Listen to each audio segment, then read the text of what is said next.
आज ना खमंग खुसखुशीत अशी कोथिंबीरीच्या वडीचा बेत करूयात.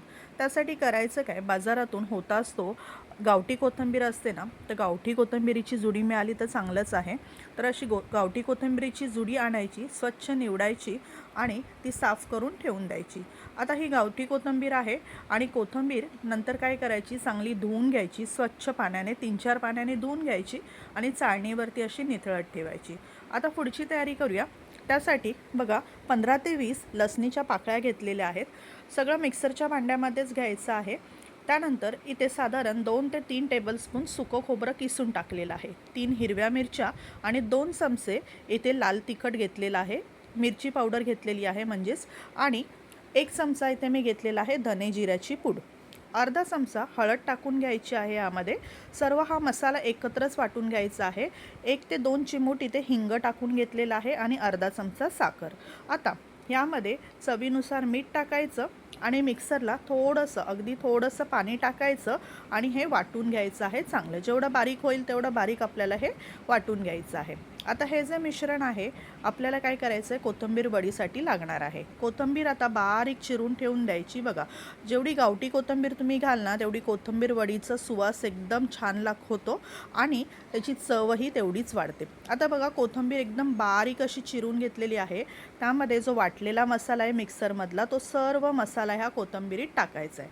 आणि इथे साधारण 8 ते 9 चमचे बेसन पीठ टाकलेलं आहे, 2 ते 3 चमचे तांदळाचं पीठ आणि अर्ध लिंबू इथे मी पिळून घेतलेला आहे. इथे साधारण पाव चमचा सोडा, खाण्याचा जो सोडा असतो ना, तो टाकून घ्यायचा आणि इथे तीळ टाकायचे आहेत, सफेद तीळ. तर आता हे सर्व मिश्रण आहे ना, पाणी न घालताच, आता ह्या कोथिंबीरीला त्याचं पाणी सुटतं, तर पाणी न घालताच हा सर्व मसाला या कोथिंबीरीमध्ये आपल्याला सर्व मिक्स करून घ्यायचा आहे आणि त्याचं एक मिश्रण आपल्याला तयार करून घ्यायचं आहे. तर सर्व मसाला बघा, सर्व जे काही आपण मिश्रण आता केलेलं आहे, हे कोथिंबीरीला चांगलं मिक्स करून असं घ्यायचं. बघा, हळूहळू त्या कोथिंबीरीला थोडंसं पाणी आपोआप सुटू लागतं. एक जे डबा घ्यायचा घरातला कुठलाही, तुम्ही भाताचा डबा, आपण राईस वगैरे लावतो तो घेतला तरीही चालेल. माझ्याकडे असा केकचा टीन होता, त्याला थोडं तेलाने ग्रीसिंग करून घेतलं. तेलाने नक्की ग्रीसिंग करून घ्या, म्हणजे तुमची वडी अजिबात खाली लागणार नाही. आणि सर्व मिश्रण असं टाकायचं आणि एकदम वरतून जे आहे असं प्लेन सपाट करून घ्यायचं. हाताच्या साह्याने किंवा वाटीच्या साह्याने वगैरे तुम्ही असं प्लेन करून घेऊ शकता. वरतून डेकोरेशनसाठी थोडेसे सफेद तीळ टाकून घेतलेले आहेत आणि ते पण थोडेसे असे हळूहळू प्रेस करून घ्यायचे, जेणेकरून त्या वडीवरती ते छान असे चिकटून राहतील. आता साईड बाय साईड आपल्याला हे जे बॉईल करायला आपल्याला ठेवायचं आहे, उकडवण्यासाठी ठेवून द्यायचं आहे.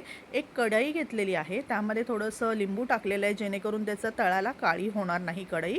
आणि पाण्याला उकळ आली की आपल्याला हा जो डब्बा आहे कोथिंबीर वडीचा, तो आपल्याला त्याच्यामध्ये ठेवून घ्यायचा आहे. आणि हे साधारण 15 ते 20 मिनटं तरी आपल्याला काय करायचं आहे, हे बॉईल करून घ्यायचं आहे, आपल्याला वाफवून घ्यायचं आहे. आता बघा, 15-20 मिनटानंतर हे पूर्णपणे शिजलेलं आहे.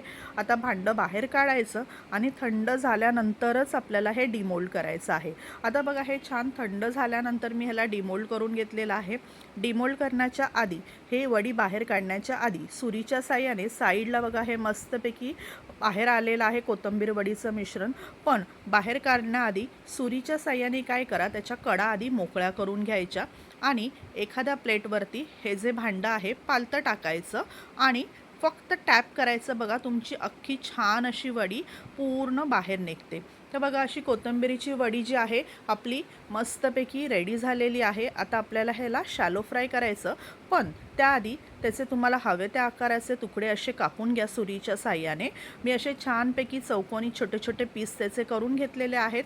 तर बघू शकता, मस्तपैकी आपली वडी शिजलेली आहे.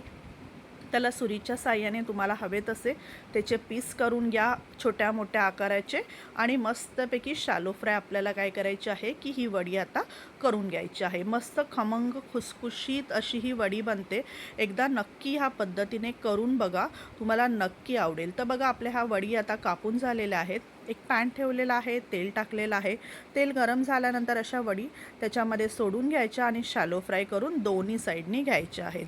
तर तिळामुळे ना असं छान ते तीळ भाजले ना की असं मस्त खमंग असे ते तीळ खुसखुशीत होतात आणि वडी ही तांदळाचं पीठ वगैरे आपण टाकलेलं आहे त्यामुळे ही वडी एकदम खुसखुशीत अशी बनते.